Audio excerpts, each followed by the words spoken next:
Hey guys, welcome back to another default cube CG Matter tutorial, and today I'm going to show you how to take any photo and then bend it using Blender, which is kind of this trippy Inception-y effect. And this is normally a tutorial that is done in Photoshop, but it's actually much easier in 3D software, so let me show you how to do it. So here we have the standard startup Blender defaulting. We have this, and the first thing we need to do is import in our image on geometry. So we want our image on a plane, which means we don't need this cube, get rid of it, and then you can either just add in a plane and then we're going to make a material for this, or the easier way is using a certain add-on that comes shipped with Blender. It's called Import Images as Planes add-on. This is what I recommend. So go to Edit, Preferences, Add-ons. Right now we're just enabling it, and then type in Import Images as Planes. And if this is not enabled, make sure to enable it. And if you don't see it, make sure that you have these two enabled, official and community. And once you have this add-on enabled, what we can do is just hit F3 or spacebar, depending on your hotkeys. And then you type in, I already have it typed in, import images as planes. So you're just going to run this command. Next, you are going to locate the image wherever it is in your hard drive. For me, that's going to be the desktop. And I have this nice photo of a beach. I think it was this one. So just select whatever photo you want, and then you can either import it, or there are a couple settings that are going to help us. The first one is you're going to set principled to shadeless. Basically what this means is the material it's going to use to slap the image on the geometry, it's no longer going to have a principled BSDF, so it's not going to react to light anymore. It's just the image pumping right into it. That's why it's called shadeless. And the second thing is we're going to set alignment to Z+, which is up, which means our plane is going to come on the floor pointing upwards instead of pointing along the x-axis. So that's all we need. Import the image. So you can see it is pointing up, right? The plane is like the normal is pointing on the z-axis. And if we go into rendered mode on Eevee or cycles, you see our image is right here. And if we go to the shading workspace, you can see there's a bit of a mess going on here because it assumes that it might have a relevant alpha channel. But the point is it's not using any BSDF. If you don't want any of this, you can just get rid of it and then plug this in directly, but there isn't any difference here.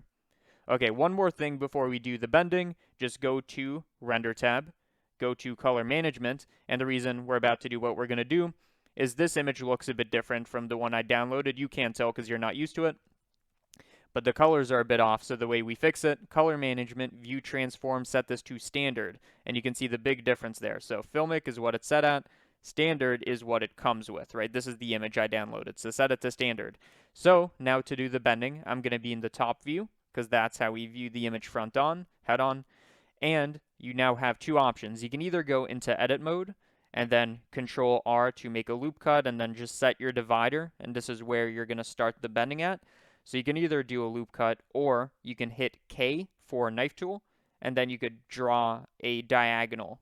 Once you're done, hit enter. You can draw a diagonal cut. But for this one, I'm just going to do a nice vertical one. It makes things a lot easier. And you could just, pick where you want that. I'll put it here. But this does work with diagonal cuts. Now comes the part that Photoshop has a couple steps. But with Blender, here's what we do. We literally just, edge mode, you just select this edge, right? So the one to the right of our seam, our divider. You take this and then you just bring it down. And you can see because of the way perspective works, or at least the way we interpret this, it looks like the thing's sloping downwards, even though this is still two-dimensional, right? We could do this on the z-axis, but then we have to look at the image from a weird angle, even though that's accurately how we do it. But all you have to do is you just bring it down, right? And it slants it. Now, this isn't like everything we need to do because we're going to need to render this, and it looks a bit funky with the clouds and everything. Plus, we no longer have a rectangle, so this part of the image is going to be empty.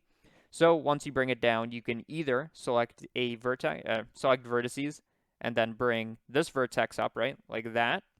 Or kind of almost the same thing as you can take the same edge and then scale it, which is the one I prefer. But you are going to notice that, and this is a artifact of Blender, that we do have our like bending over, but it's not like bending over probably wasn't the right thing to say there.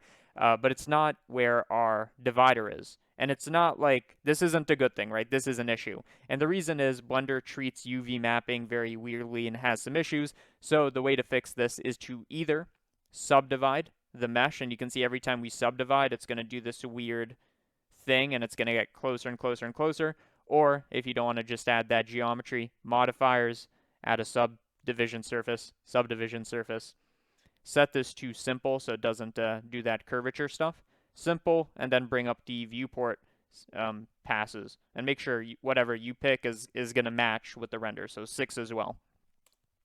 So now you can see that our bending, I really don't know what to call this, our slant happens exactly on the divider, and we don't have any UV issues. And this is normally a thing that happens when you're doing project from view or whatever, but okay, so cool. Now we can just kind of do some final touches. You can pick if you want this to be steeper, and then of course you can like scale this up again, and you know, I guess it's really just up to you.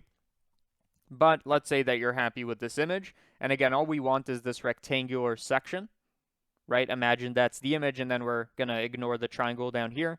The way we do this to kind of crop it is you can either like literally, I guess you could cut it, like, you know, knife tool, cut it like that, and then you just, I mean, it's kind of weird, and it adds some curvature again because Blender treats this kind of stuff very weirdly. But what I recommend is we're going to select our camera. Actually, there's no need to select it. Just go to your camera view, and then hit N to get all these locations, rotations, whatever.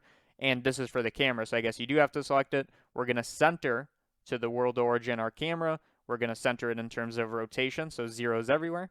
And then we're going to bring it up on the z-axis, so positive number.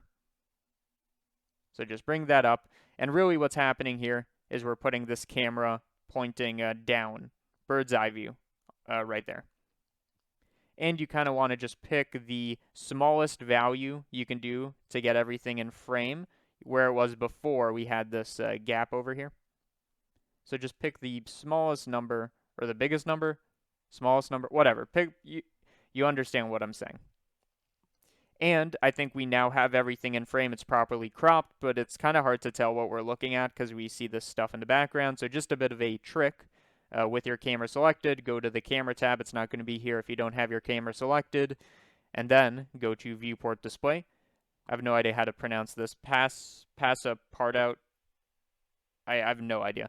You take this, you bring the opacity to 1, I believe. And that is going to make everything outside our viewer, it's going to make it invisible or black. And if you do the opposite, I guess it just doesn't care. It doesn't have any black stuff, whatever.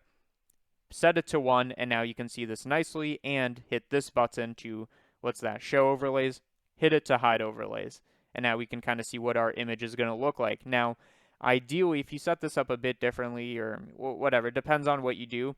You could take this and bevel it, which in some sense kind of makes it a smoother transition, but you're going to notice that if we make this a nice bevel with lots of segments, Blender hates that. It has a glitchy reaction. So in that case, you might want to not do this 2D version, but instead do the 3D version like we talked about, and then bevels might act a little nicer. Actually, I'm pretty sure that is what you need to do to make bevels act nicer, but we're just trying to do a beginner tutorial without any of that nonsense. So there you go. So I think we now have our image set up, and by the way, it's not like procedural or anything, but the setup we have means we can kind of, well, this isn't really what we want. We don't want the stretching, but what we can do is hit G twice, so just double G, and then you can pick a new location and then get rid of correct UVs and do some weird stuff like that. I don't know, whatever. You have this set up. You set view transform to standard. Hit F12, boom, there's your render. And if you see some jagged stuff over here, again, that's because you weren't listening and you didn't set this render divisions to the same as your viewport. Like if this was at 2, you don't see it here, but when you render, you get that jagged nonsense. But you can use this technique on any image. Again, it doesn't have to be a vertical or a horizontal. You can use a knife tool with K to get a diagonal and then do it from there. Really depends on what you want for your image. But I feel like you now know how to do it. So thank you guys for watching the tutorial. If you want to support this channel and also get some benefits on the side, there are benefits to this. You don't even know what I'm talking about. The best way to support me is on Patreon. So this is the best way to support me. You do get benefits like Discord access, private posts, pretty soon private tutorials, but I'm debating that. So yeah, I'd really appreciate anybody who is willing to do that. But other than that, I hope you enjoyed this free tutorial. And that's it.